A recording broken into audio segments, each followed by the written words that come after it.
Hello and welcome once again to Crazy Comics and Stories. It's me, your charming and delightful old Uncle Rat Bastard. And at the other end of the series of tubes and wires that we still call the internets is Joe, Crazy Writer. How you doing today, Joe? Well, I am not unwell. Thanks for asking. That's about the least ringing endorsement I've heard in a long time. No, I'm doing fine. Oh, well, that's good. It's good that you're doing fine. More importantly, after last week, how are you doing? I'm still sad. You should be. I know. I'm going to get beat up for months over this, aren't I? No, I actually don't care. As long as you say I'm sorry once, that's all I want to hear about it. Well, you're the only one. I said, say I'm sorry, and that's all I want to hear about it.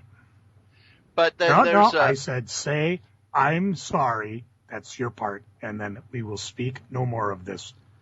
Well, I'm sorry, but there's this so thing. That's all we got to know. All right. Wait, you said thing. What thing?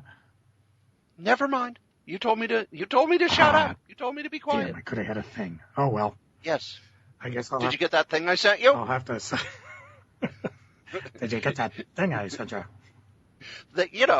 I have introduced that joke to the people that I work with at the so-called full-time job, unquote. Mm-hmm. And while they have never seen the show Harvey Birdman, they know nothing about the show Harvey Birdman.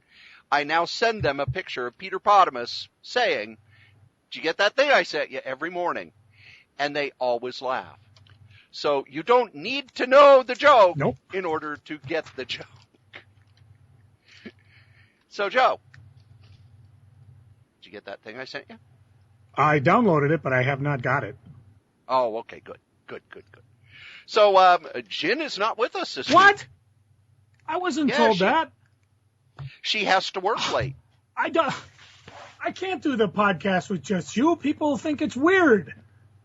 No, I'm telling you, I can't work under these circumstances. I am so out of here. Wait till you hear from my lawyer, Strode. I've had enough of this solitaire rose bullshit. I am out of here. Hello and welcome to Solitaire Rose Radio. I'm Corey Strode, and this is my solo podcast. Oh, I got nothing else going on. I don't have WWE. I can't get Raw. I'm recording Big Bang Theory, moved back to Thursday. I'm not big into football. Okay, I'm back. Sorry. All right, fine. So it's been a day since we've recorded, but... Actually, I just ran upstairs to see if Butch was coming. And? I don't think he's coming. It's raining out, you know. And he said he was sick. Oh, no. I wonder if he's got that crap I had for 2 weeks. I told him to come on over and spread disease, but I guess he's more considerate than I would be. Well, we already had it, so...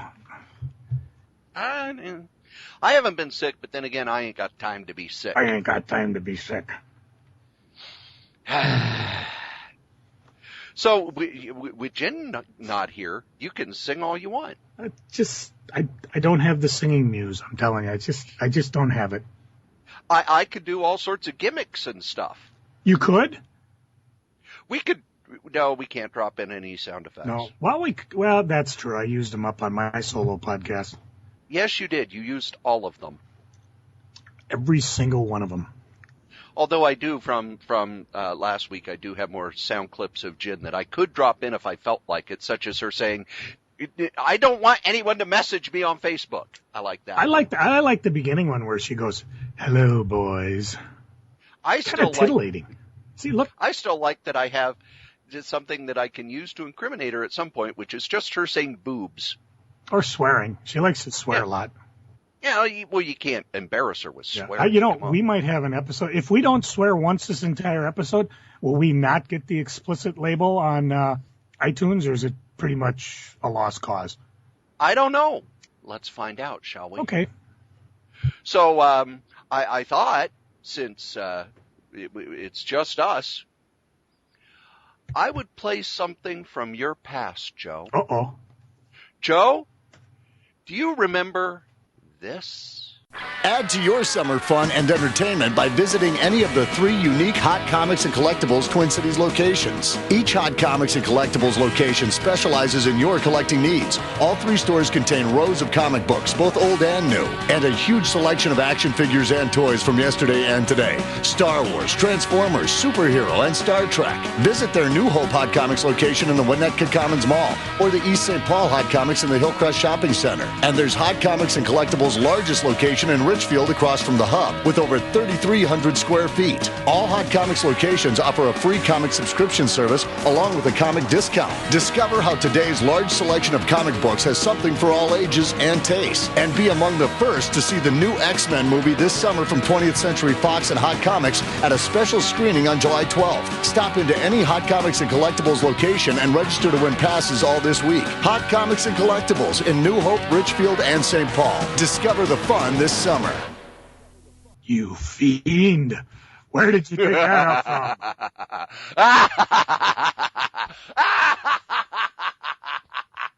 If you know a more efficient way to exchange protein strings, we're listening. Yes, Joe. That is your radio ad. It is. From the long ago past. About when was that? Let's see. When the heck was the X-Men movie? 98? 99? 99? No, 2000. Let me look. Yeah. I know it wasn't 98 or 99. I think it was 2000. Yeah, I actually have a copy of the ticket that you could get. It was one of those special advanced screenings for the X-Men movie. Came out in the year 2000. In the year 2000. I should have known that because when Jen lived here last time, we actually went to that movie together. Yeah, I remember. And my son spilled soda on her. Going with my dad. And she was not pleased. Explains why I haven't seen your son. Is that why he ran to California? Well, that was one of the reasons. I don't blame him. I'd keep running if I was him. I don't know the origin of how we got involved with this. I know at the time, various studios would come to town. They would release posters and giveaways to the various shops. I remember Comic College had tickets for one of these, and you went from City Pages, said, go to Comic College, you get tickets. And when I went there, I got there like the Thursday that City Pages hit, and they were all gone. No, they weren't all gone. What they did is they kept an entire stack of them, and they were giving them to those they deemed worthy. And apparently someone who just came in because City Pages said so wasn't worthy enough to go. That was kind of the same deal. We were tied in 20th Century Fox with the local radio station 93X. And, of course, the voice you heard doing the ad is still doing ads, mostly on KQ. I think it's all – are they Clearwater? KQ, I don't 93X? know who owns them anymore.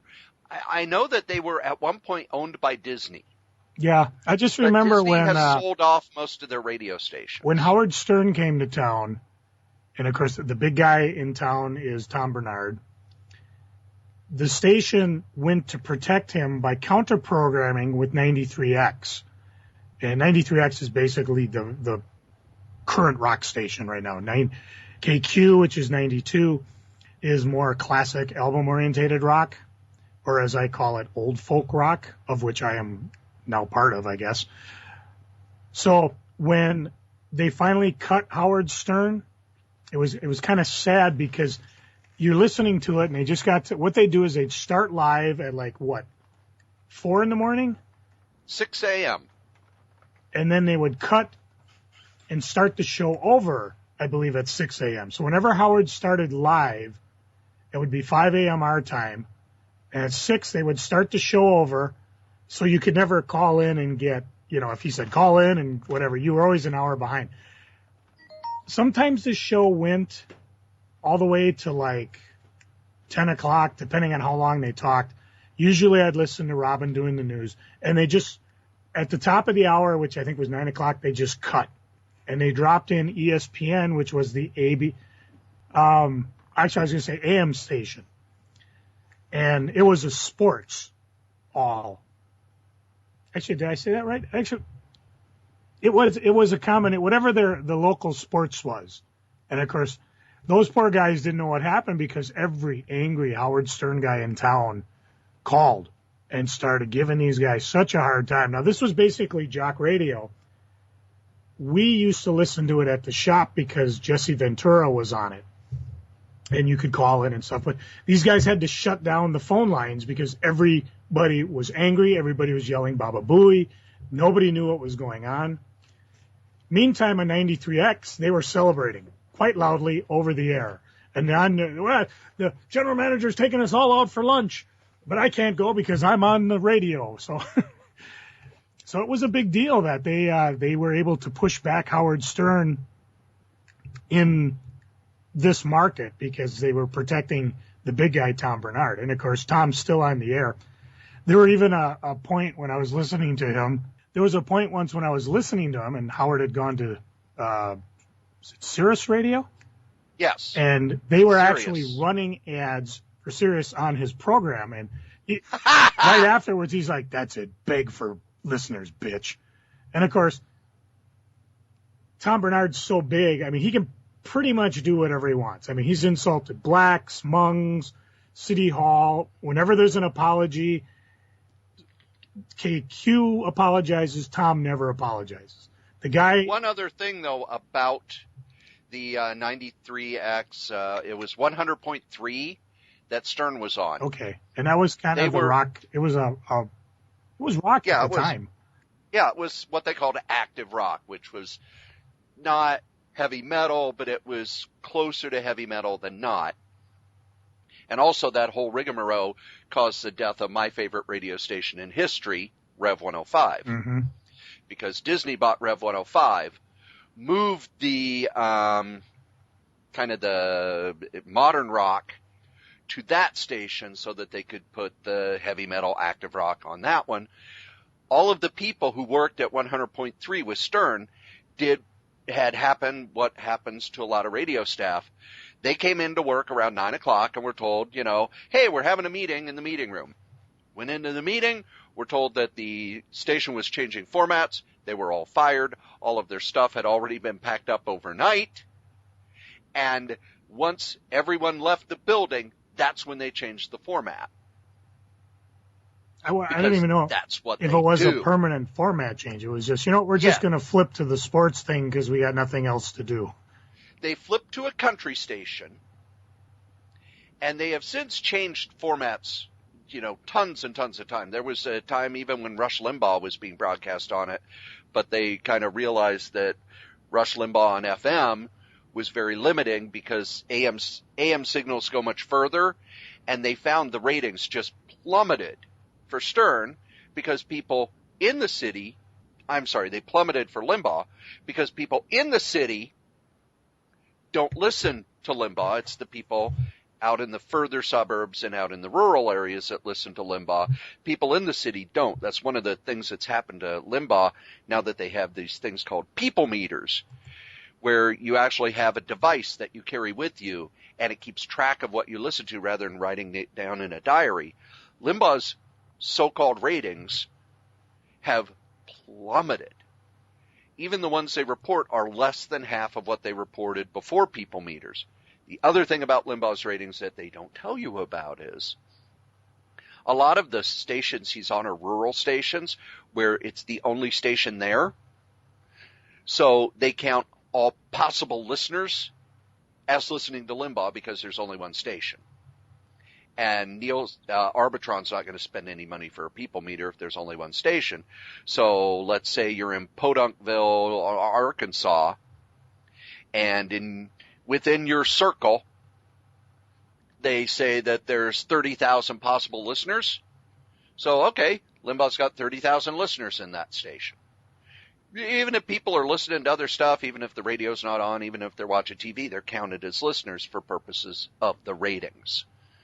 Yes, I know a lot about a lot of stupid shit. Do you remember when they yanked Howard Stern out of our market? 99. Okay. Because it was the same year that Mystery Science Theater 3000 was canceled.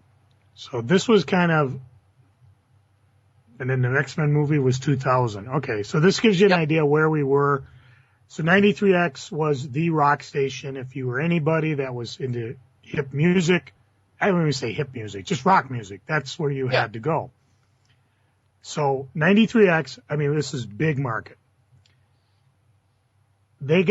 Somehow they got partnered with us.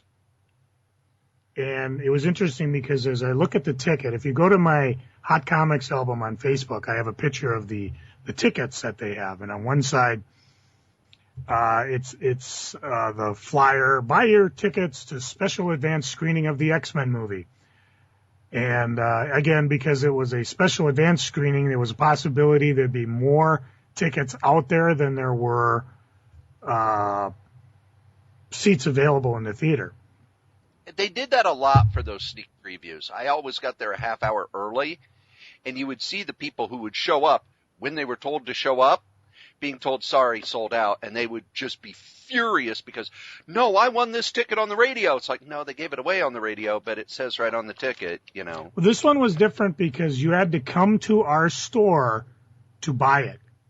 It was $7.50 per ticket. They weren't the giveaway tickets. No, it was an advanced screening, but we had to make sure. I think every shop we had, I don't remember. We had X number because 93X had X number and they were giving them away.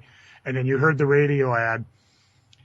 And what I liked is on the other side you had the ticket. It says you and a guest are cordially invited to a screening of X-Men General Cinema Harmar 11, which is no longer there. It's ironically right across the street from where the Source is located now.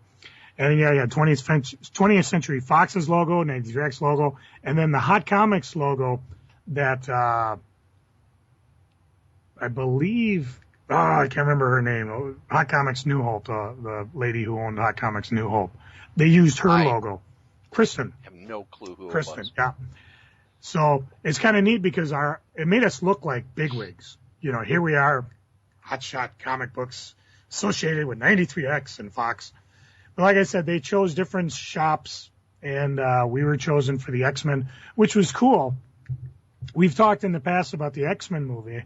If you remember, now Marvel movies are such a shoo-in. But back then, Ron Perlman still had his greedy claws hooked into Marvel.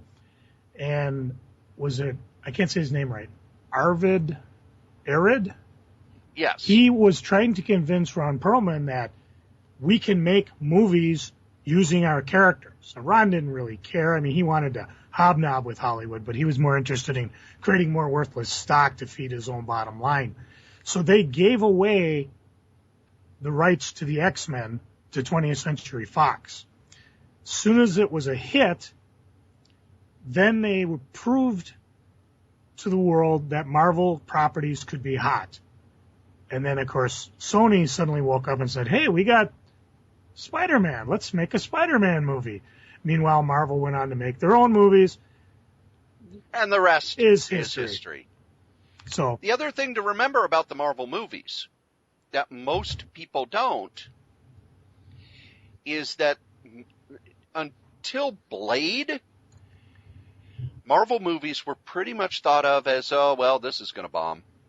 Because Howard the Duck had failed miserably. And that was with George Lucas behind it, too. Punisher had failed miserably. The Captain America movie wasn't even released in theaters. We've talked before in the past about the Fantastic Four movie kind of collapsed into a pile of copyright protection and people being bought off not to show it. And so when the first Blade movie came out, they didn't spend a lot of money on it. They didn't expect it to do much, and it really blew up. So then the next Blade movie did even better. The third Blade movie dropped a little bit, but the Blade trilogy had actually shown, okay, if we do this right, we could get people to come to a Marvel movie. And the X-Men had a lot of money on the line. But here's the thing that I think a lot of people forget about the X-Men movie. I don't think it was a comic book that brought people to see it, Joe. No, it wasn't, because I also remember people, not many, but a few people came into my shop to buy X-Men comics, and the X-Men comics were so freaking convoluted, it was almost embarrassing to try to get somebody going. The only tie-ins were $5 books that were kind of prequels that had Rogue, Magneto, Wolverine, and it was a fourth one, but I can't remember what it was. Maybe there wasn't a fourth one. And so you would point that to people, and they'd be like, This is $5, and comics at the time were what, $2.99, maybe less? Oh, they were less. They were still $1.99 or $2.50. So Marvel really screwed the pooch in terms of having stuff available. Then again, and we've talked about that too. That was pretty much the final nail in Bob Harris's coffin. Yeah, it just, I mean, it was, we tried to explain it, you know. Bob Harris, editor-in-chief of Marvel, one of the big things that they did, the board of directors kind of brought him in and said, you know, where's the uptick in sales with this big successful movie? And he, you know, talked about how he talked, there's not a lot of detail, but he said, look, we're the number one selling comic book. And they were like, yeah, but you should have done a lot better. And they had kind of had Joe Quesada working on the side doing Marvel Knights, which was a lot like the Image deal. They gave him characters and he put together packages to sell. And when they brought in Quesada to talk about Marvel Knights around the same time period, what Quesada has said is he didn't know it was a kind of a job interview. Because they asked him, what would you have done with the X-Men before? And he said, well, I would have done this, this, this, and this to make sure that there was a lot of books available in bookstores and stuff.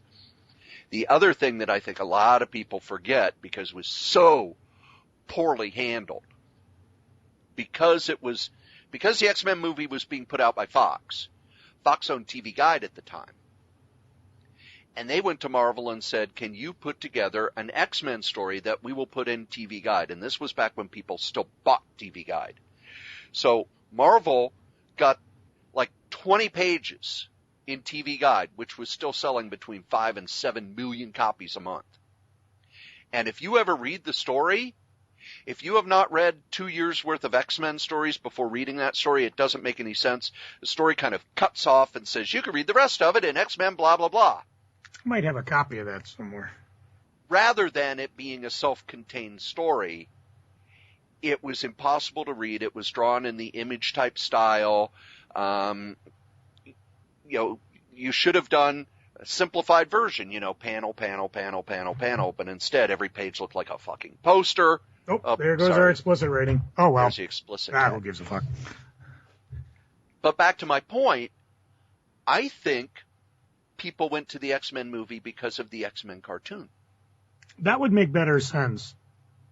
And it did get, I mean, Fox did have a big promo going forward to it. There were ads, there were TV ads.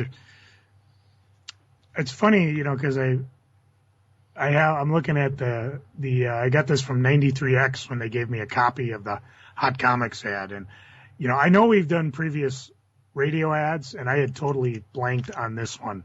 So it was actually kind of fun to run across that again. Wait, you're breaking kayfabe, Joe. I'm going to break a lot more. Fine. So basically what we're saying is Marvel Comics should have had entry-level Marvel Comics ready to go. You know, they do it nowadays. I mean, you see Hawkeye change from the Hawkeye we knew to the one that's closer to the movie. Well, and look at what they did with Spider-Man. Yeah, he was able to do what he did, but he came back to being Peter Parker right before the movie. Not only that, though, they had started the Ultimate Spider-Man line, the Ultimate line. First 2 volumes, I don't know if it was 2, but at least the first volume of Ultimate Spider-Man was out as a book.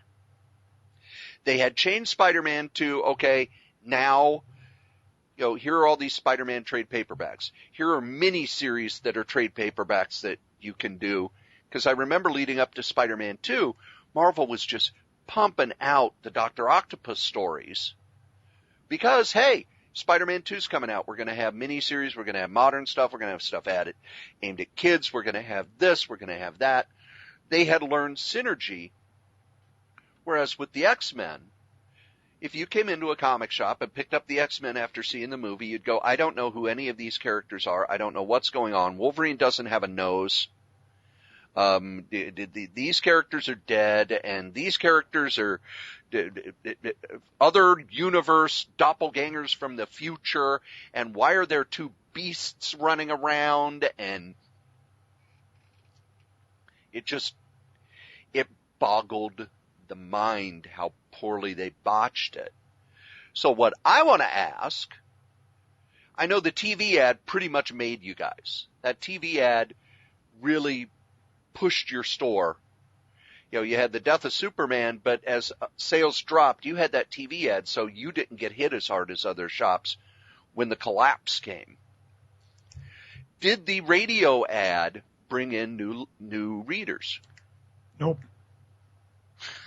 I think people came into the shop to buy the tickets. I don't have an idea how many. I suppose as I dig through all my paperwork, I will look and see if I have any recollection, because I would have run ticket sales under miscellaneous, and I might have an uptick, so I'll have to look at the year 2000 and see if that happened. But like I said, I remember a few people coming in asking about it, and I didn't have anything to offer them. The closest analogy I can come to was like when people came in for the mask because of the Jim Carrey movie, and I had to warn the people, this mask is a lot different than what was in the movie. I want you, I tell parents, I want you to look at it before you decide, because that mask had more violence, more blood, more guts, more chaos. This is not for kids. More swearing. So they definitely, I didn't sell many masks after that movie. Although I had people asking about it, though, which was interesting. But again, with X-Men, I don't recall. Year 2000, I think things were just slowly shrinking. I can't think. Yeah, it doesn't really ring much else of a bell. I do find it interesting, though, when you listen to the hot comics, because obviously we didn't have a hand in talking about what to put in there. But it was interesting because they mentioned the 3 stores that remained at the time, and of course, the one in Richfield was the largest location, which was blatantly false because my store was bigger.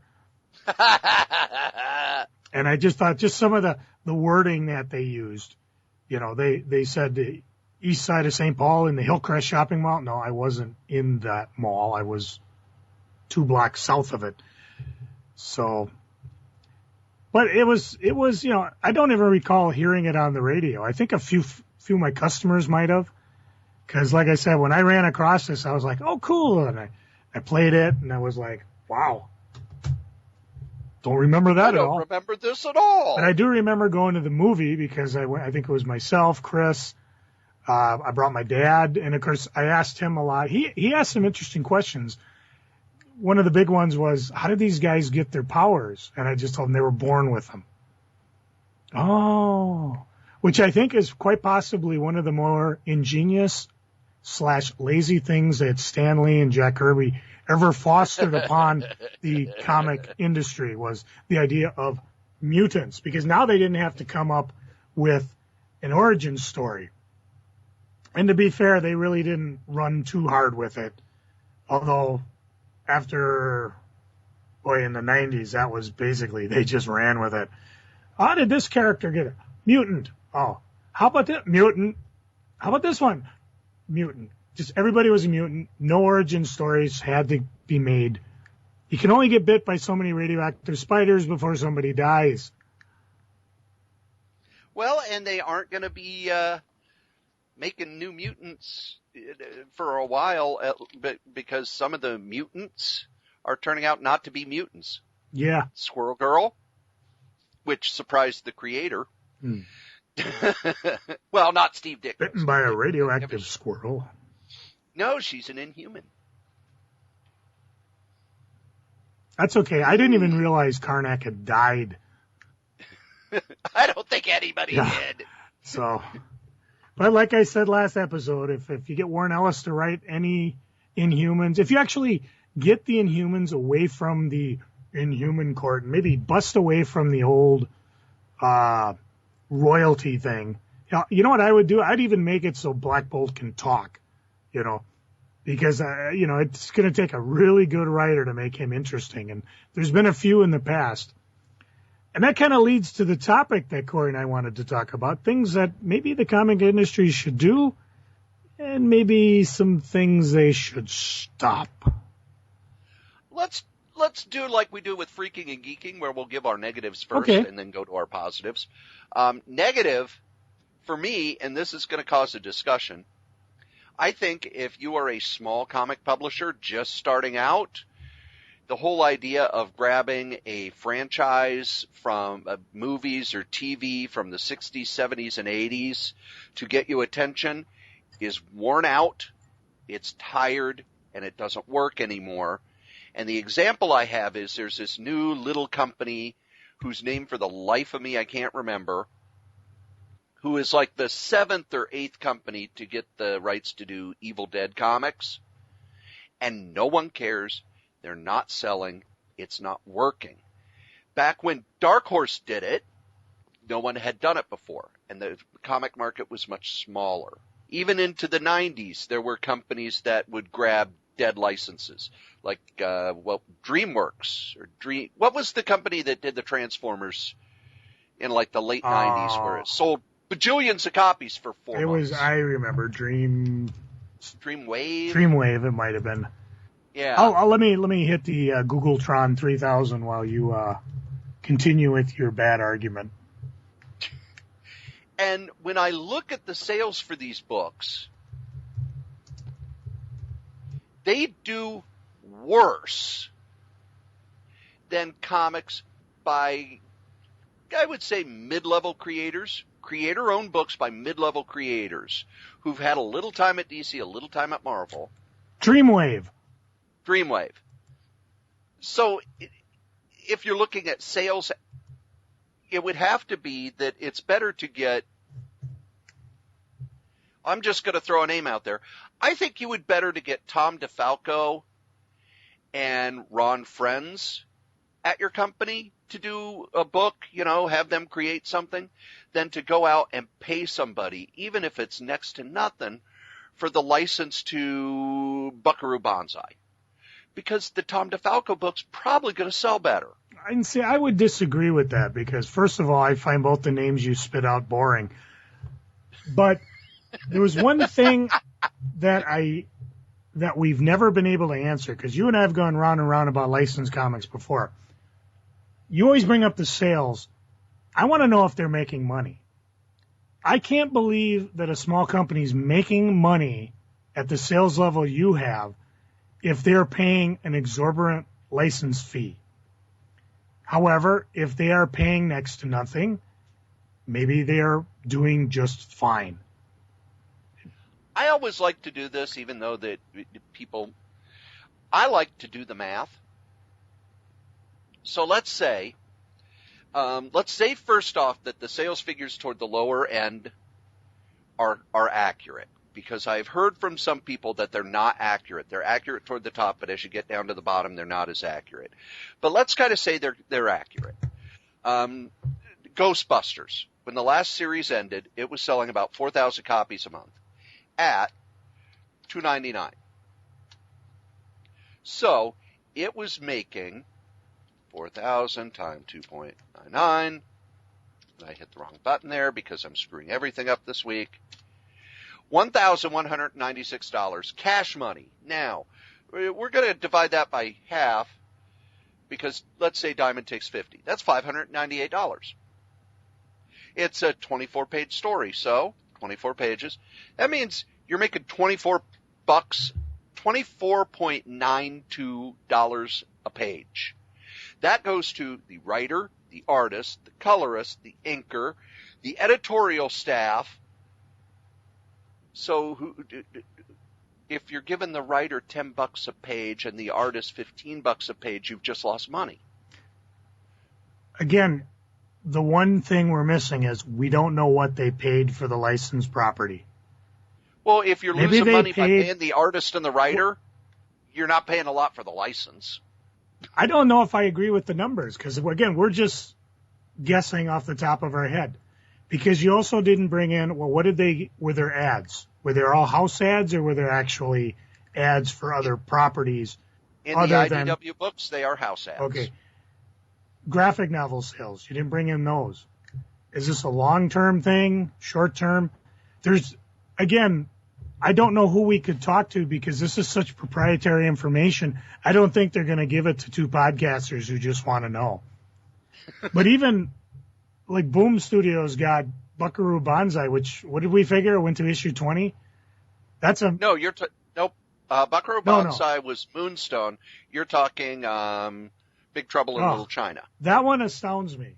You almost got me on your argument with that one because talking about an obscure property, I wouldn't even know who you talk to get the license to do that. And again, it's barely selling enough to stay in the top 300 selling books. But until you know, Joe, if they are making money, how much you paid for the licensing, and again, is it a flat rate or is it we will pay you, which I can't envision, per book? They get a penny per book. Or are these properties so obscure that whoever holds them yeah, let's make a little money with that and see what we can do here? We talked a lot about Gold Key in the last episode. Gold Key rarely had to pay for rights because a lot of the companies saw the comic book as, oh, you're going to pay the artist and the writer and have distribution and blah, blah, blah. Good, that's publicity. So a lot of the movies, they didn't charge for rights. Many of the TV shows did not charge for rights. The animated properties did, however, and the reason I know this is because in the early 40s, there were bidding wars over these animated properties because funny animal books sold really well. So nobody was able to get their hands on Disney, but if you look at the stuff that came out in the 40s, you had tons of Disney knockoffs. Just everybody had them. Terry Toons was one of the few that Dell didn't have, so Mighty Mouse bounced from company to company because, hey, it's a cartoon. People know it, it'll sell. My opinion, though, is that I don't think that these properties pull any attention to the company. It's not like when Dark Horse had Aliens. Or Star Wars. Well, even before Star Wars. When they had Aliens and they had Predator, people were like, oh, crap, there's Dark Horse. And Dark Horse could use that to get people to buy their books. Now, I don't think anybody picks up, oh, yeah, I remember obscure 80s action movie Kick Puncher. I remember Kick Puncher. I pick it up and I read it and I go, oh, I like this book. What else is this company publishing? People don't do that anymore. They really, really don't. Second thing that I think companies need to do is reboot. Is this do or stop? I'm sorry, what they need to stop. They need to stop. We like negatives first. Yes. They need to stop doing reboots. I counted up and DC had at least 7 soft or hard reboots after Crisis on Infinite Earths. And I now know what the older fans felt after Crisis, because after Flashpoint, I have lost all interest in the DC universe. I don't know what happened and what didn't. They don't tell you what happened and what didn't, because some stories bridge the gap after Flashpoint, and others it's nope, everything that we told you happened didn't. So really all those stories where Batman and Superman teamed up, we've been told all the Batman stories happened, the Superman stories didn't. Well, what about the stories where they teamed up? What about the Justice League stuff? What about this? Green Lantern, same thing. What about all the crossovers and all that? And to me, if you keep rebooting, all I'm going to think is, well, why should I pay attention? Because it's all going to go away soon. And you can tell in the trade paperback sales, because DC's trying to sell the trade paperbacks of the stuff from the 90s and 2000s, and no one cares. No one is buying that stuff. Is that your ominous voice? Yes. Ooh, ominous. And the third thing comic companies need to stop doing is blowing their fucking deadlines. Secret Wars? I'm looking at you. It's not just Secret Wars. DC, there for a while they were doing really good because they said, hey, you miss your deadline, boom. But now you look at the changes because they say, oh, here are the changes for what was originally solicited. It's getting worse and worse and worse. And to me, there is literally no excuse for a miniseries to ever be late. You do not solicit the first issue until you have the pencils for the last issue. Period. End of story. Quit it. My 3 things, first of all, you have to stop letting graphic novels go out of print, especially if it's part of a serial. Nothing is crazier than if book 1, book 2, and book 5 are in print and the other 2 are out of print. I ran across this briefly with the new Teen Titans that DC is reprinting, and this is the classic stuff for me that I grew up reading. Hard to believe at one time New Teen Titans was as big as the X-Men.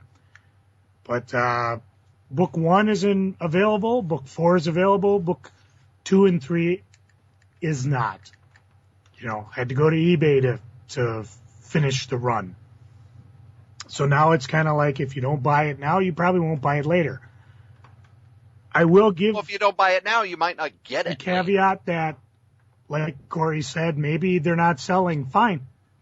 Maybe if you get a bad solicitation, you should not publish it. You did it once with Shazam's Monster Society of Evil. I had to go borrow the book from Corey just so I could read it. Here I was actually excited to see it, but they said, nope, too low to reprint it and rescan it and whatever. So, fine, if you're going to let them go out of print, or if you're going to let them go out of print, let us know so I get a chance to, pay a big exorbitant price on Amazon or something. I don't know. Number 2, cut back on the variants. There are so many variants, it's almost impossible for anybody to even think of collecting them. I don't see how a small shop could even get in on the variant mania. It's just beyond me. Sure, a mega store like The Source and maybe Mile High and even Midtown, they can do it. Hell, they could probably get their own variant if they want. But there's just way too many. Maybe if you're going to do the variants, have some fun with them, Hey, sign up for Marvel Unlimited or Renew. Get an exclusive variant comic or, I don't know. But just the way the variants are now, it's like, why do you even bother announcing them? Because there's not even a chance of me getting them. The other one is that recently I've been picking up a lot of $2.99 comics, and I pick them up and then I look and I see, why are all the other comics $3.99? Some of them are being printed on lesser paper, lower cost. If the goal is to eventually go to a graphic novel, they should maybe be doing that with all the comics. Comics are a disposable medium. They're periodicals. They're considered second class in terms of mailing them. Make them so they're disposable. Yeah, they look nice and shiny on this paper. And I think we've talked about paper prices, too. It might be cheaper just to do the shiny paper. Nobody wants to do the newsprint. But if you're going to start out, you got to keep the price low. Again, maybe you can't. We'll talk about that when we get to things that they should do. Let's see, 1, 2. Well, those are my 3. Well, let's get to things. What are the 3 things, Corey, you think comic publishers should be doing? The first... Oh, no, it's not what they should be doing. It's what they're doing well. It's what they should keep doing. I did mine what they should be doing, but we'll go forward with that. It's what do they need to stop doing and what do they need to keep doing. One of the things they need to keep doing is keep having what Marvel does with their writers group that plots out where they're going 5 years from now. And what they do every year, they get together for the Writers' Summit, and they plot out, all right, here's where we're going for the next 5 years. Then the next year, they get together, and they go, all right, we've done this. Do we want to make any changes? Where do we want to go for the next 5 years? And in my mind, it has made Marvel a much more exciting company to follow because the universe feels very cohesive. Because the writers are involved, they're doing their own stories, but they also know, oh, I know that this is coming up. I know that that's coming up. Rather than how it used to be with the crossovers being, okay, we got a crossover this fall and you need to tie in and here's the plot. And Peter David talked a lot about that in the 90s, where he would be told, you need to tie in with this crossover, and here's the plot of it, and you've got a month. Well, I've got these other stories. No. You have to jam this into your story. Whereas now, everybody knows what's coming a long way in advance. So they can kind of say, okay, I'm going to end this story, then do the tie-in, and then out of that will come the new story arc that we do. Or, like with Hawkeye, it's nope, I have pitched a complete series beginning to end. It doesn't tie into anything, therefore it's just complete on its own. The second thing comics need to keep doing is keep working to expand the audience. And I cannot harp on this enough. I have been harping on it since I first started working in comic shops in '85. The more comics become insular, the more it's hard for someone to go into a comic shop and go, where can I start? Where can I read? What can I read? The more the medium collapses in on itself. And I think one of the great things that has happened since '85 is there are now graphic novels that get reviewed in the New Yorker, in the New York Times Review of Books, in Publishers Weekly. And many of them are ones that comic shops aren't ordering, because comic shops are still very geared toward the superhero stuff, which I think is a huge mistake on their part. I think you get more out of Entertainment Weekly by having their reviews, if you can get them in there. Agreed. Last week in Entertainment Weekly, they were like, here are the top 10 graphic novels of the fall. Not a single Marvel, DC, Dark Horse, Image, whatever. It was all things that are being done by other publishers, small publishers, places like Drawn and Quarterly. But if you are a retailer, we always say retailers need to expand. I think you're going to have some loss leaders for a while to bring in the clientele, much like Mind's Eye. When people go to Mind's Eye or they go to Big Brain, there's the stuff that's being reviewed in these mainstream magazines. And you also want something so that when your regular reader gets sick of superhero books and he feel like he's outgrowing them, maybe there's something else for him to read. So I always figured that would be something a comic shop should do, and I've harped on that in the past, is as seen in Entertainment Weekly, as seen in the New Yorker, and then have a display with that graphic novel there so people can come in, maybe make an end cap, maybe make a changing display. I'll talk about it in Kingsman when we get up to it, or Geeking. I saw the movie Kingsman, have that graphic novel ready when the movie came out. This movie was made from this graphic novel or this comic series or whatever. So just go with that. Let them spend the advertising bucks. You can reap the benefits. And the last thing comics need to do, and I almost wish Jen was here for this part of it, one of the great things Joe Quesada did and other people are doing is, it used to be that your new talent search was, okay, we'll be at convention A, B, and C. We'll be at New York, San Diego, and Chicago. Bring your portfolio, we'll look it over, and maybe we'll hire you. Instead, starting with Quesada back in 99 and 2000, he started scouring the low-selling indies and now webcomics, looking for new talent, looking for new voices, looking for people to bring new things to what they publish, such as the people who do Howard the Duck, the people who do Squirrel Girl, these people who are doing the more indie graphic novels. You need to bring in fresh voices. If you look at Marvel's Ultimate line, when they started it, Brian Michael Bendis had not done a whole lot other than the stuff he drew and wrote for Caliber, and he had done some stuff for Todd McFarlane. He's a new writer. They team him up with Mark Bagley, who'd been around comics forever and is probably one of the better storytellers in comics. You can read a Mark Bagley book without even thinking about it. Over at the X-Men, it's okay. We're going to have Mark Miller, who's been doing Superman Adventures at DC, and we're going to team him up with Andy Kubert, and they're going to do this X-Men stuff. And in the Ultimate line, they kept bringing in the new untested talent, the people who've been around. Now that the Ultimate line has gone away, they're doing it more with the main line. You have to always have a fresh influx of new talent, because styles are going to change, readership's going to change, and when you bring in stuff that looks different, you've got a chance of bringing in new customers. Yeah, we don't need those old people. They can just sit in the home and take handouts from Heroes Initiative. You've still got your mainstream folks on Spider-Man and the Avengers and Batman and Justice League and blah, blah, blah. Don't have John Romita or John Romita Jr. We need John Romita III. Where is it? Come on, John, step up to the plate, get him going.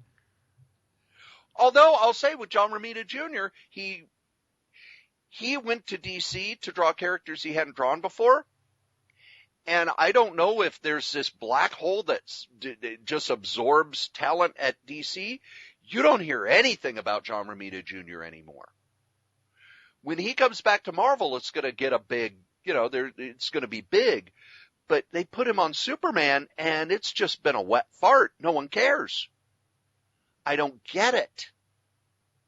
I think it hits your big part in the beginning. Just nobody cares about Superman. Or at least not the way he is now. That could be. I mean, George Perez was one of the people who helped reboot Superman, and no one cared. We need a reboot. You had George Perez and Grant Morrison doing Superman, and still the only stuff at DC that sells is Batman and Justice League. Reboot. That's it. No, you don't need a reboot. You don't need a reboot. I'm tweaking you there.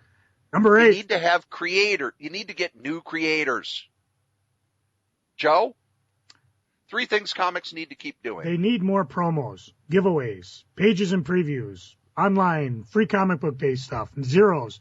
They need to get what they're doing in front of my eyes. It does no good to have a little column in previews. This is a new exciting one. You need to show me a little bit of the art, a little bit of the writing style.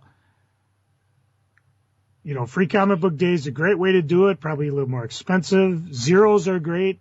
Bigger guys can do giveaways. I love Image with the way they have a new series come out. They show me some of the pages. I hate the way DC does it. It's like, here's a new series with a big piece of art that may not have anything to do with what's inside it and a little tiny thing. And, of course, these variants that you can't afford to get because we're going to rake retailers over the coals for them. So any way you can get a promo in my hands, I'll settle for online, but really, if I hear, oh yeah, you should go check out Quesada the Fourth online in his new series. I'm telling you, by the time I get to my computer, I've forgotten about it. Facebook may be a way to do it. I mean, they cap everything at 10% anyways, so you can never be sure if you're getting anyways. I was always torn about the seasons that they would do. Like they do, okay, here's a Spider-Man arc, and then it comes to an end, and then maybe there's an event or not, and then a new one comes. They're beginning to grow on me. I mean, I like sequential numbering. I think there should be a few books that are up in the 900s and thousands. But if you're going to do seasons, that might be the better way to do it. And it might also make comics more appealing because you have a story, a beginning, a middle, and end. It seems to be a lost art, and I blame the graphic novel, Rise of the Graphic Novels for it, where you could just, okay, here's Doctor Strange, and let's just go forward, see how many issues we can do. If you have a better idea, okay, well, this is going to go 12 issues. If it doesn't tank, we'll keep going forward. If it gets too expensive, like Next Wave, we'll just drop it.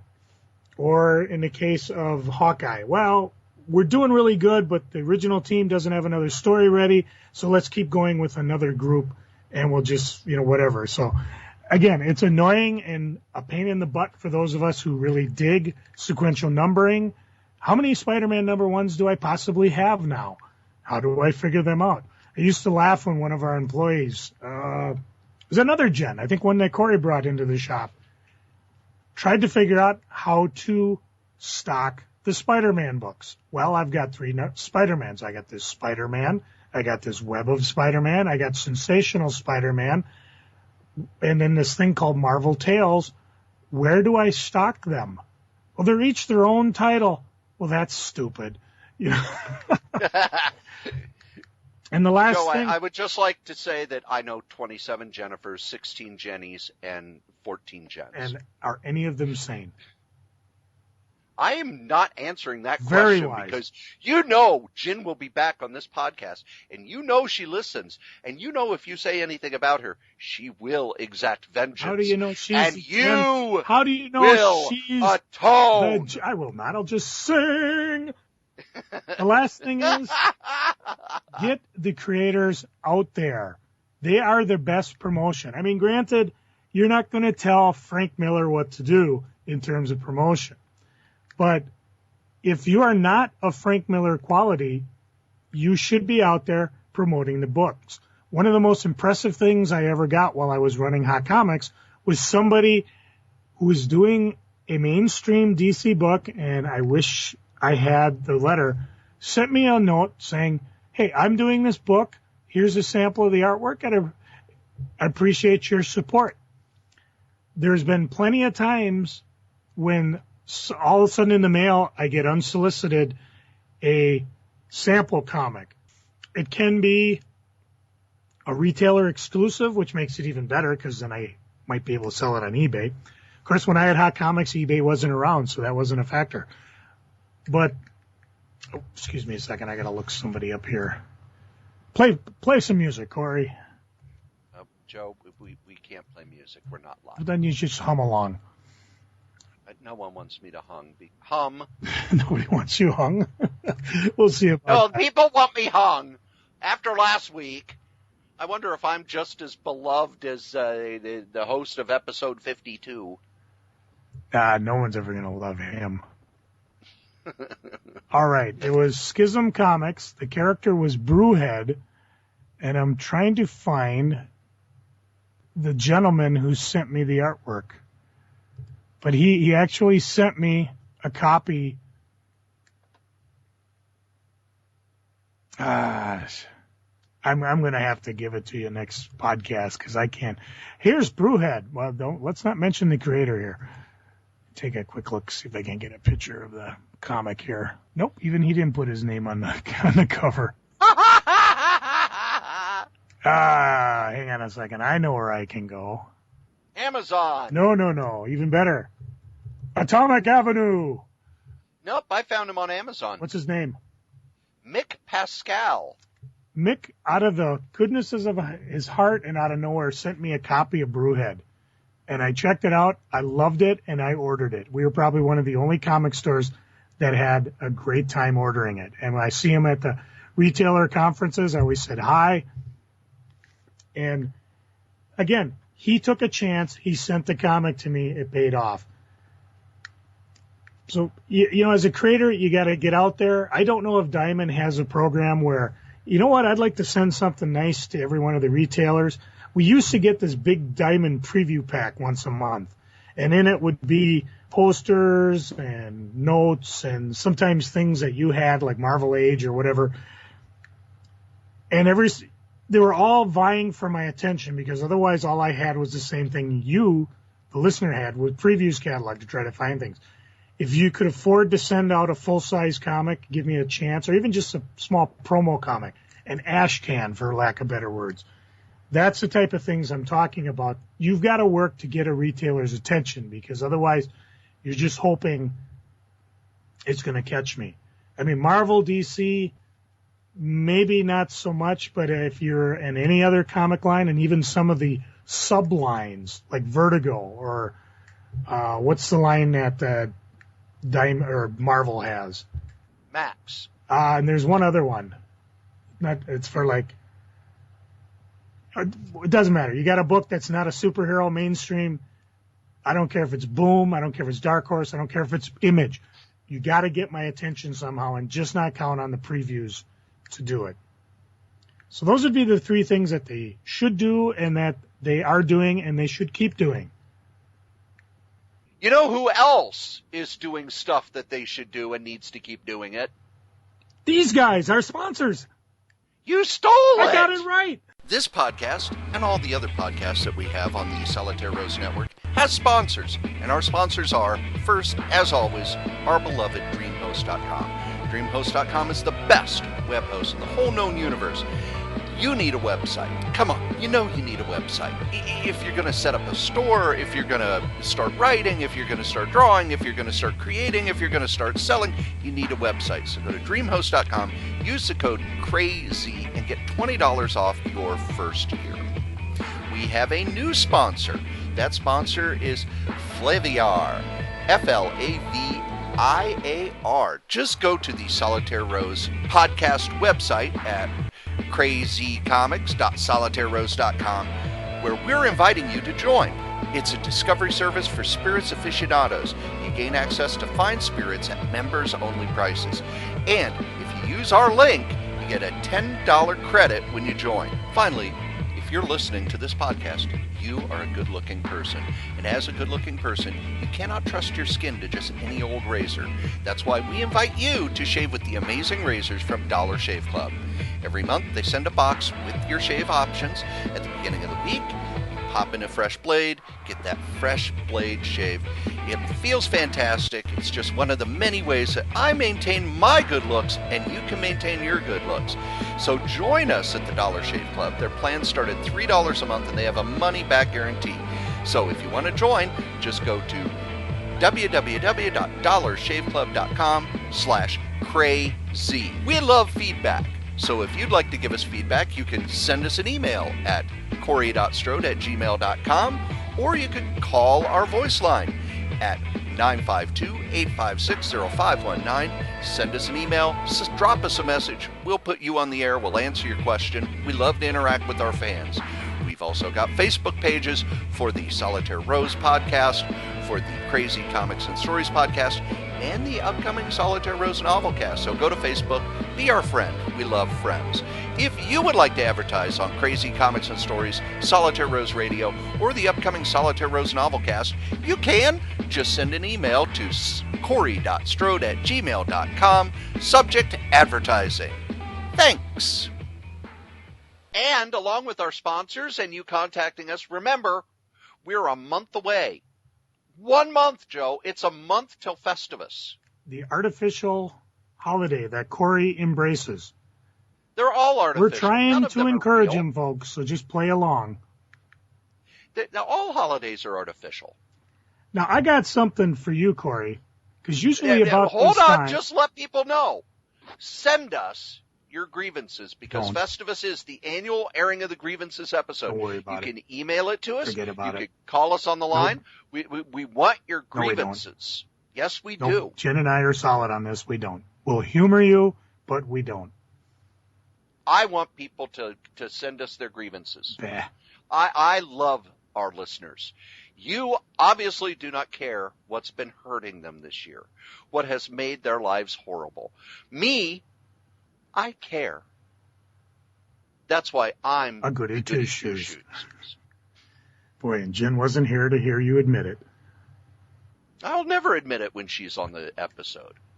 There's a lot of things I won't admit when she's on the episode. Meanwhile, at the Hall of Justice. oh, actually on eBay. Oh. See, this is usually where I'll blab on and on about eBay, but after our Delathon last episode, I want to make an offer again to people that we haven't done in a while. Really? Well, everybody knows if you go to my website, Crazy, Krayz, and you actually win something, I will more than likely do something special. Free shipping. Last guy who mentioned it, I actually threw in an Earth X graphic novel and hand-delivered it to him down in the suburbs there. More than likely, I'll just take something out of my vast accumulation of stuff and just give it to you for free. But we did make an offer a long time ago. If you're selling on eBay, let us know, and we'll give you a free plug. For example, our good buddy Joel Thingvald, who I don't even know how you could describe Joel Thingvald. I mean, he's been around forever. actor. Joel Thingvall's first job in comics was as Jim Sternenko's assistant. Yeah. I'll just read what he put on his Facebook page. His eBay handle is Everlovin. No G. Get it? Everlovin. But he's been involved in the collectible retail business for 35 years out of Minnesota. Hired by one of the first comic book and collectible retailers in the 70s, Everlovin, as he prefers to be called, has been part of the comic book business as a marketer, a store owner, a catalog specialist, and an auctioneer. Longtime promoter of comic books and nostalgia shows, he's been an advisor to Overstreet Comic Books Price Guide, Hance's Paperback Book Price Guide. He has won multiple customer service awards from Krause Publications, Comic Buyer's Guide, as well as continually recognized as a prize auctioneer on eBay. He's a very conservative grader. He's got tons of happy customers, and we also know him as the star of the show, Insecula. Go to insecula.com and check it out. Joel Thingvall is Lobo. Lobo needs love. So check out his store, Everlovin's Things to Collect, or again, you can just look it up under Everlovin. And he has got a ton of things he's selling. And now what he's been doing is going through his collection, and he's been selling off just some really cool knickknacks. A couple that I noticed, he's got one, the 1976 button of Howard the Duck running for president. Can be yours for $18. Got a lot of autograph stuff. He's got an all-star, looks like a Superman figure from from the 90s, kind of a bronzes type Carmen Infantino cover recreation pose. So, but he's got tons of stuff. You can tell him we sent you. It doesn't really matter. I just spent an hour or so earlier today going through his stuff, and it was a lot of fun. There was some really cool stuff, and he's putting up more even as we sit here and fumble our words across this here interwebs. Again, Everlovin, and if you get bored, you can go to Crazy. Oh, what the heck? There's one thing I want to talk about. Corey, do you know who Sal Mineo is? Sal Mineo? Is that how you say it? Mineo? The actor? The actor. Yes. He was in, the thing most people know him for was he was the young friend of James Dean in Rebel Without a Cause, yeah, which has the greatest horrible acting in the history of mankind, where James Dean says, and I will move the microphone because I shouldn't scream, but you have to. His parents are arguing, and James Dean falls on the ground, puts his hands on the side of his head, and yells, "You're tearing me apart!" Well, Sal actually got an Academy Award nomination for that. Yes. And then, of course... He was not the one on his knees screaming, no. though. He got thousands of letters from young female fans, was mobbed by them, dated the most beautiful women in Hollywood, which could explain why I found him on the cover of Going Steady from 1960. I think it's issue number 4, if I'm not mistaken. Is Sal looking for a steady? Well, as we know, the answer is no, because he was actually a closeted homosexual. Yes. And unfortunately, by 1960, when this book came out, he was getting too old to play the type of role made him famous. He was most perplexed because, like he would say, one minute it seemed I had more movie offers than I can handle. The next, no one wanted me. At this time, he was Urea in The Greatest Story Ever Told. He did a couple episodes of The Patty Duke Show. And, of course, he was in quite possibly one of the greatest movies as Dr. Milo. And what was that movie? Escape from Planet of the Apes. He was the chimpanzee Dr. Milo that was choked out by a man in a gorilla suit. Which, to me, was one of those moments when here I'm looking at the comic and I'm reading the bio and I'm like, oh, wow, that's a connection I never would have made. Unfortunately, Sal was murdered, random stabbing behind his apartment building. They caught the guy, threw him in jail. it's just kind of a sad ending to a long career. But if you want a copy of the Going Steady comic, it's on eBay. Going Steady, which was published by 2 different publishers, by the way. Yeah, it took a while to figure it out because the one I got said Volume 3, Number 4, which was Headline Publications. That's what was in the Inca down there. Actually, that means it was published by, well, no, Headline was part of St. John's. Mm-hmm. And then when St. John's went under, Prize actually either picked it up or just started using the name. And it was kind of your standard romance comic. It wasn't a Kirby romance comic, so I don't know a lot about it. A lot of people don't seem to realize that right before the crime boom, there was a boom in romance comics. And, of course, Jack Kirby did the first romance comic with Young Romance. But they were the best-selling comics for quite a while. Then the crime comics, then the horror comics. Then you had the Comics Code and the best-selling, well, I always say the best-selling comics up until the late 60s were the Walt Disney Duck comics. But all the Walt Disney stuff was the best-selling.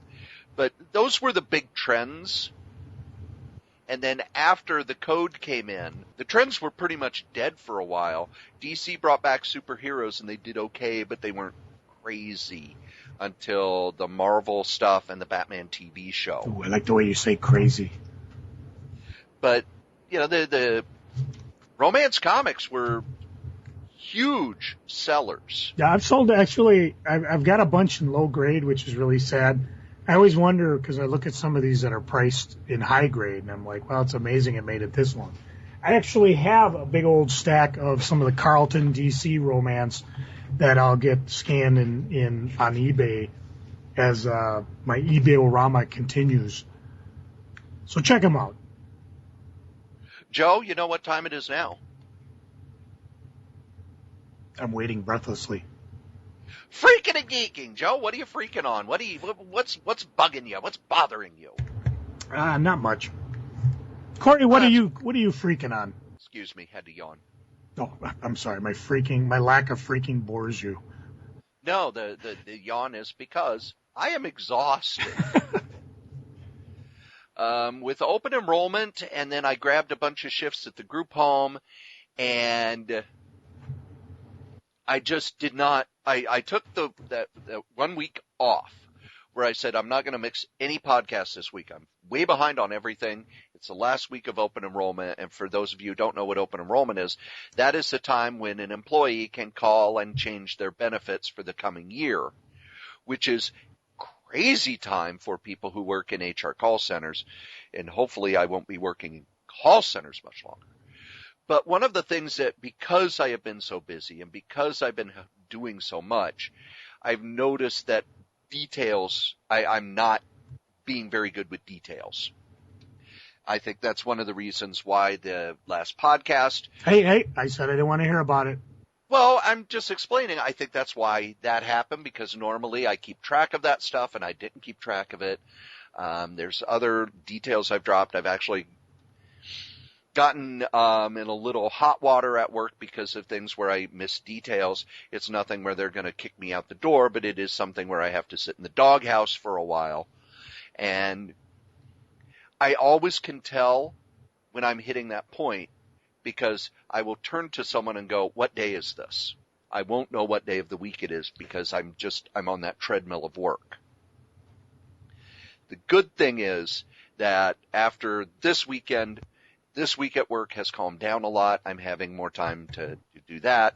And Thanksgiving weekend, even though I'm not getting a lot of hours at the full-time job and I'm grabbing some shifts at the group home, I have a full day off. There's one day where I'm only working like 3 hours that day. I'm going to use that weekend to kind of reset, recenter myself. But I haven't read a lot of comics. I haven't watched a lot of TV. I haven't done a lot to relax. I haven't gone to the gym. I haven't been eating well.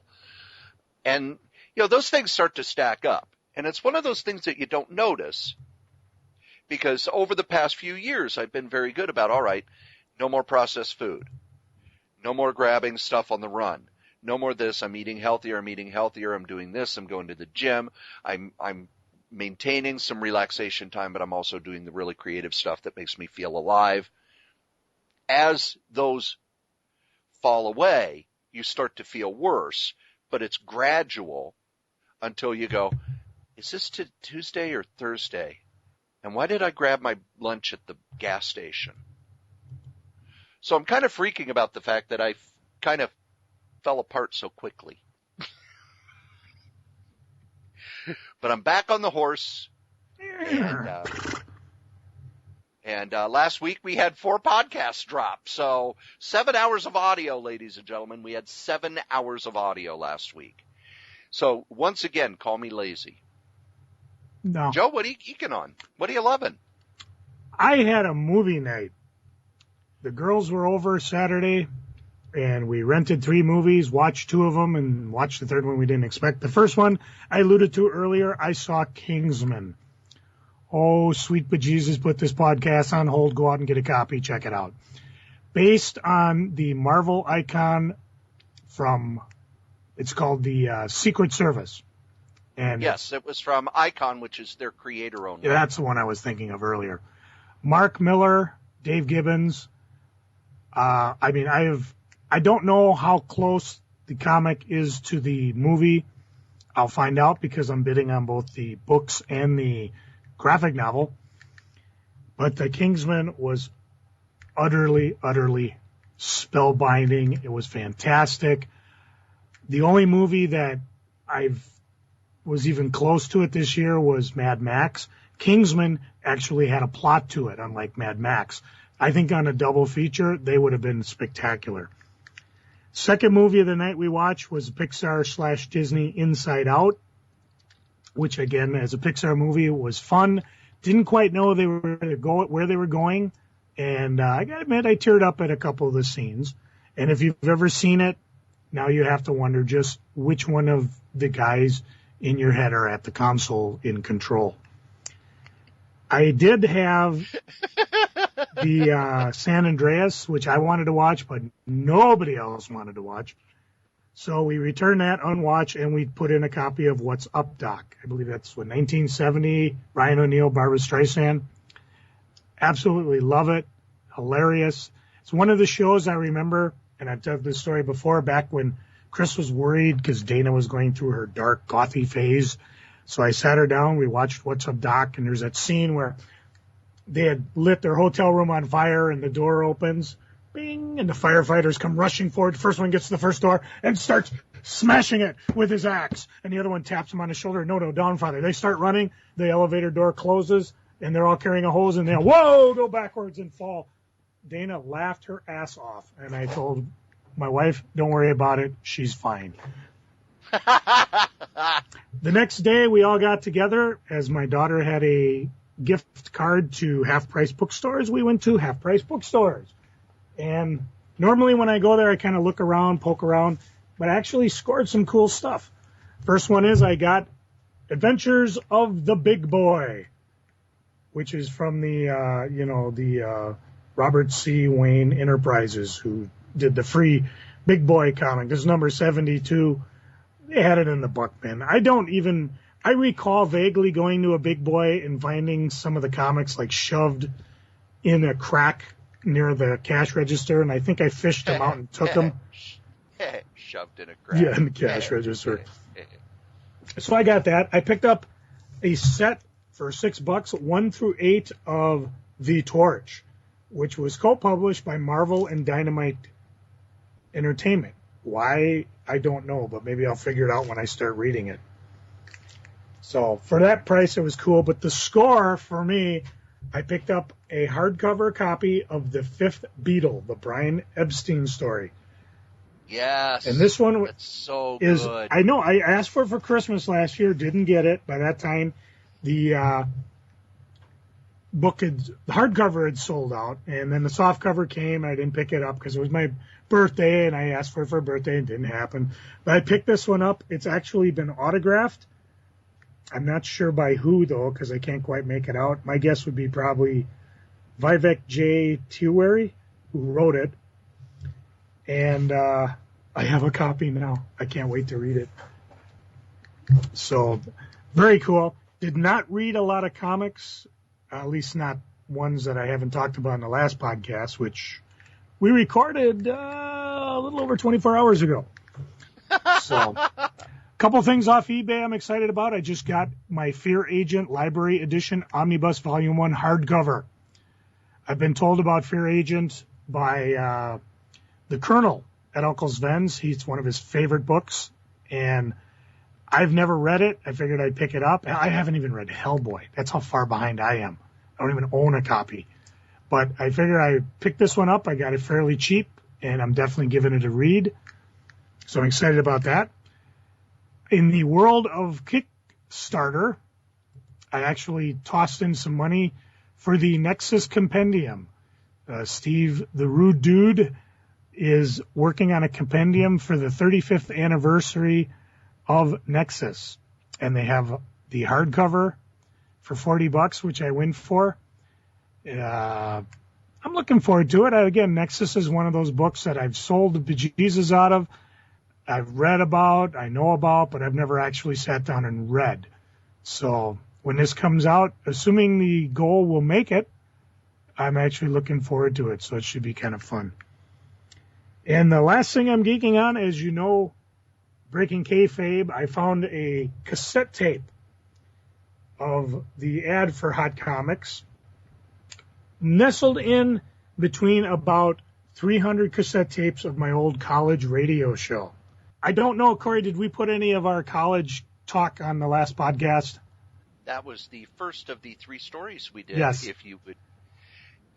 Hey, back off. You just posted the sumbitch a few hours ago. I didn't even get it. I downloaded it. I didn't get a chance to listen to it. And I do a horrible parody of Ira Glass from This American Life. I'll be the judge of that. Oh, no, it's horrible. But I picked up a while back off eBay for about $15 a super USB cassette capture, which allows me, using the software program Audacity, to take this here cassette tape and put it onto Audacity and make an MP3 out of it, which is how I made the Hot Comics thing. So I'm slowly going through the podcast of my radio shows back from WMMR. These shows, oh man, I didn't want to do the math because they were back in 84 to 86. Amazing that the tapes still hold up. They're still being played. And I'm finding all sorts of little tidbits, including the ads that Dreamhaven ran with me when I did my own show, the Decadent File, kind of a takeoff on Dr. Demento.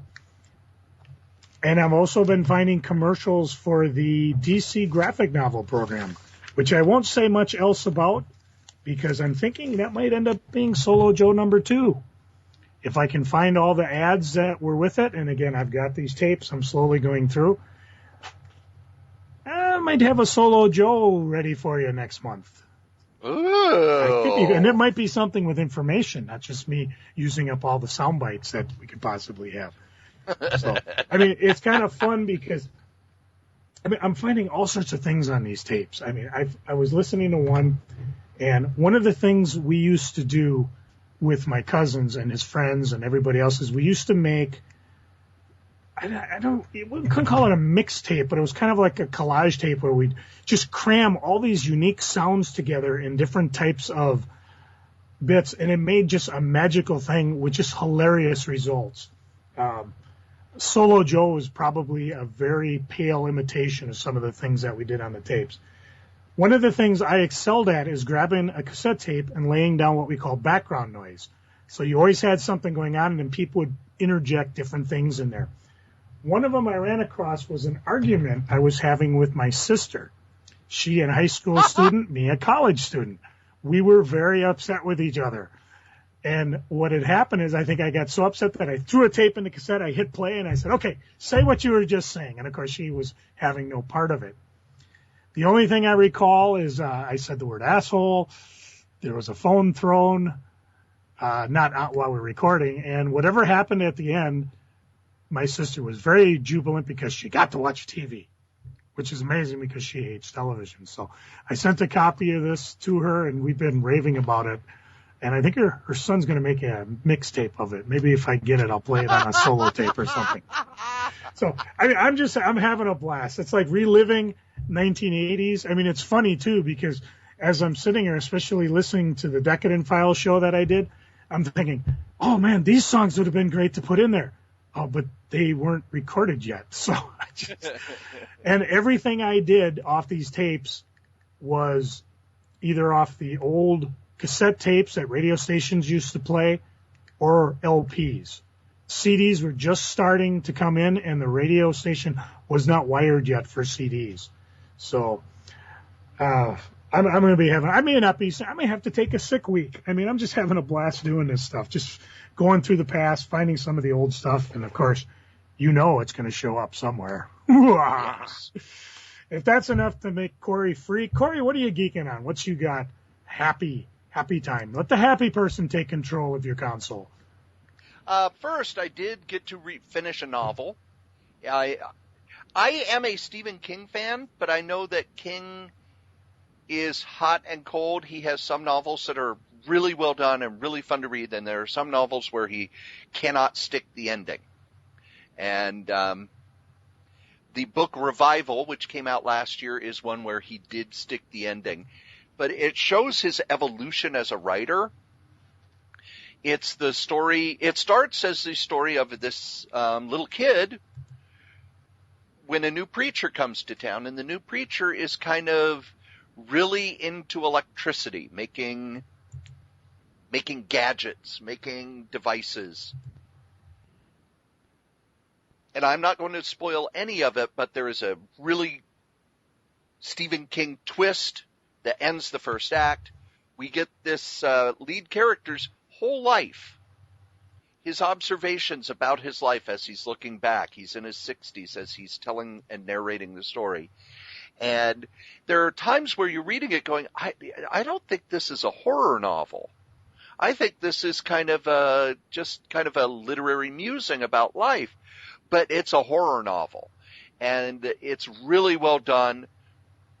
If you're one of those people who likes Stephen King but knows that there are times when he'll put out books that aren't up to snuff, this one is really up to snuff. My favorite two books of his in the last 5 years or so have been Cell and now this book.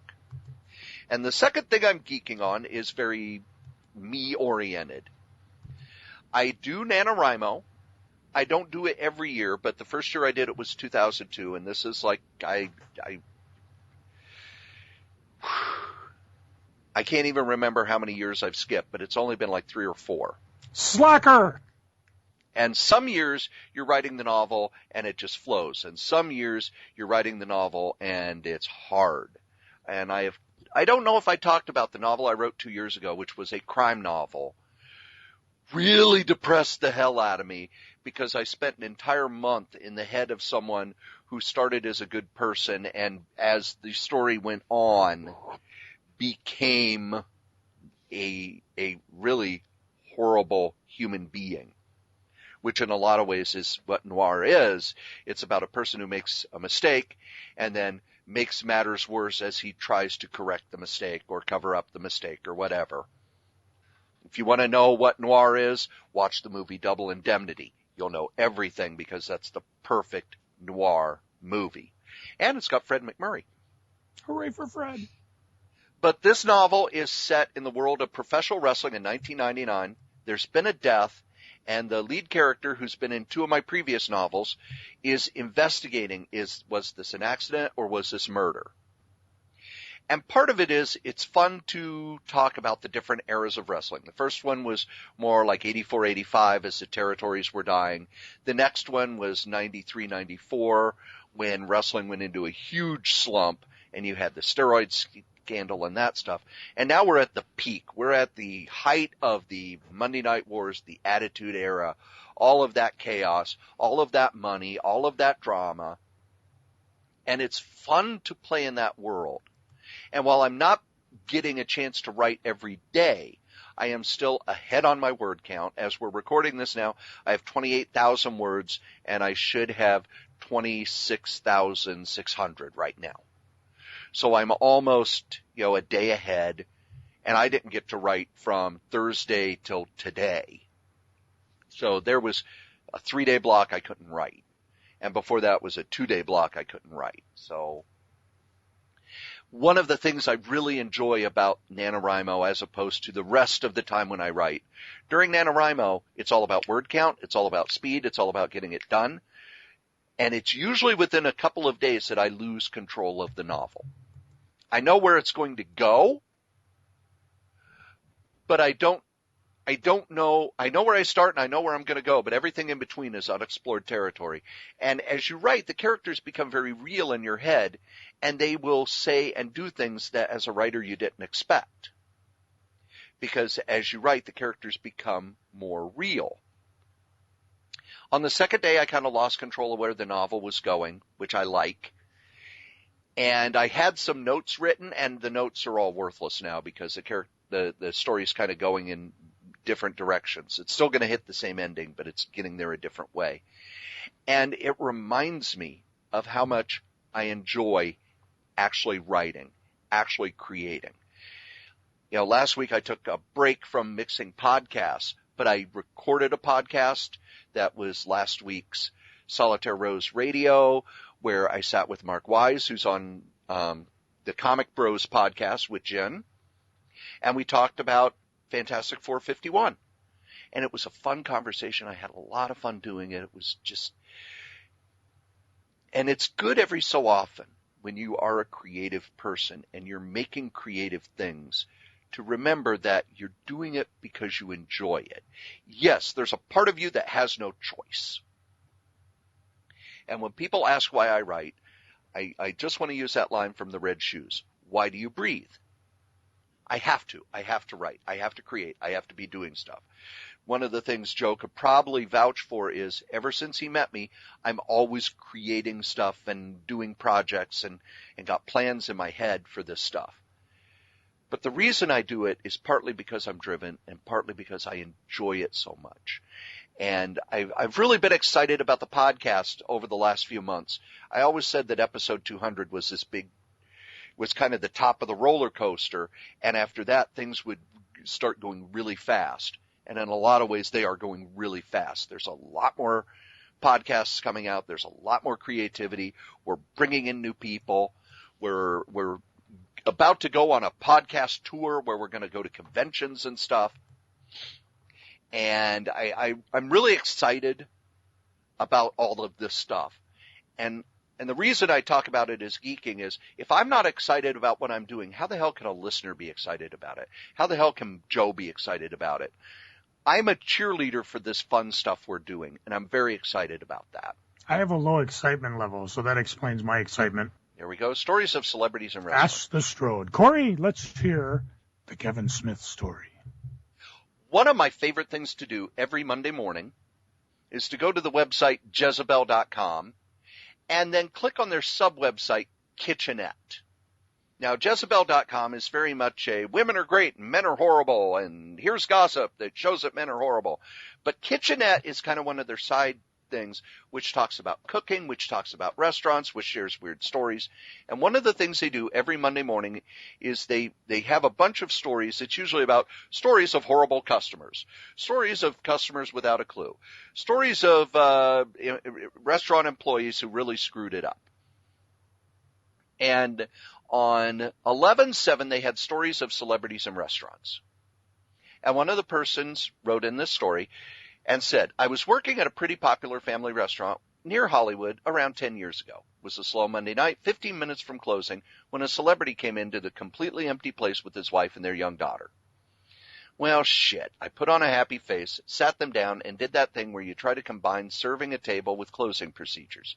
I should have never bothered because, of course, I couldn't do 99% of that stuff until all the customers were gone. The star and his wife were very friendly. Their daughter, who was 4 or 5, was a delight, and I couldn't bring myself to bitch too much because their check was about $35, and he left a 100% tip. Seriously, exactly 100%. I don't remember the exact amount, but if it was $35.77, he left $71.54 in cash and change, and they finally got up to go home. Then, before the door could close behind him, his head thrust back in to hold it open. He came storming back. You guys close at 10. Right. What time did we get here? Around 9:45. Jesus, no wonder the place was empty the whole time. He was genuinely, sincerely upset. I mean it. His hands were shaking a tiny bit, and he was talking unreasonably fast.